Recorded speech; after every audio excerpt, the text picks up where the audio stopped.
오전에 들어온 이란 공습 소식부터 이야기를 하겠습니다. 이게 국제 정세에 미치는 영향이 상당히 큰 사안이에요. 지금 이제 외신들도 상당히 비중 있게 보도를 하고 있는데 이란 군부의 최고 실세로 꼽히는 솔레이마니 사령관이죠. 이름 맞죠? 네, 사령관이 오늘 미군의 공습으로 숨졌고요.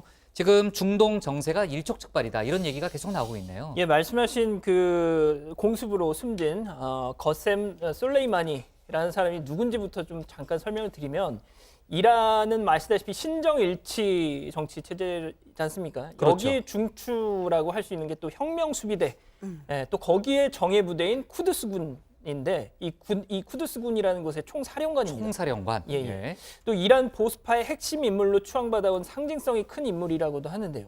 특히 이라크 내 이 시아파 민병대가 이슬람 국가 IS 격퇴 작전을 벌일 때 이 전장에 직접 나가서 군을 진두지휘하기도 했다고 하더라고요.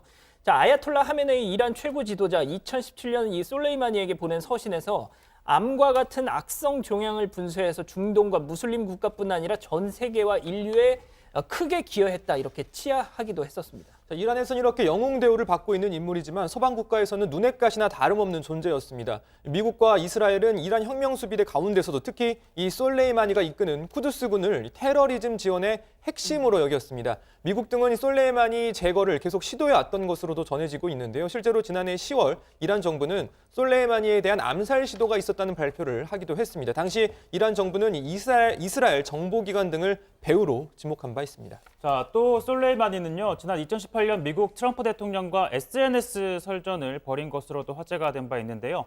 트럼프 대통령이 자신의 트위터에 영화 포스터를 패러디해서 미국의 대이란 2단계 경제 금융 제재가 임박했다라는 이미지와 글을 올리자 또 솔레이마니는 이에 대응해서 자신의 인스타그램에 내가 당신에게 맞서겠다라는 문구의 포스터를 올렸습니다. 그러면서 와라, 우리는 기다리는 중이다라는 내용의 글도 함께 남겼습니다. 네. 자, 그만큼 뭐 양반장도 누군지 소개를 했고 이란에서는 뭐 엄청나게 중요한 상징적인 인물이다는 얘기인데 공습이 어떻게 진행이 된 거예요, 신반장? 일단 미국 국방부가요. 트럼프 대통령의 지시에 따라서 미군이 솔레이마니 사령관을 살해했다라고 밝혔습니다. 이란 혁명수비대도 성명을 통해서 명예로운 이슬람의 최고 사령관 솔레이마니가 순교했다라면서 이 사망 사실을 재확인했고요. 정확한 공습 과정에 대해서는 미국 국방부가 따로 밝히지는 않고 있습니다만 외신 보도나 이란 정부 발표 등을 종합해 볼 때 오늘 이라크 바그다드 공항에서 미군 헬기로부터 공습을 받고 숨진 것으로 전해지고 있습니다. 또 이라크의 친이란 민병대를 이끄는 아부 마흐디 알무한디스도 함께 숨졌는데요. 자, 솔레이마니가 바그다드 공항에 도착해서 알무한디스 영접을 받고 차량으로 이동하는 과정에서 이 헬기 공습이 있었던 것으로 전해졌습니다. 양반장, 이란 정부가 곧바로 보복 공격을 발표했다면서요? 예, 이란 혁명수비대 장군 또 국정조정위원회 사무총장인 모센 레자에이 자신의 트위터를 통해서 미국을 겨냥한 격렬한 보복이 있을 것이다 이렇게 향후 대응에 대해서 경고를 했습니다.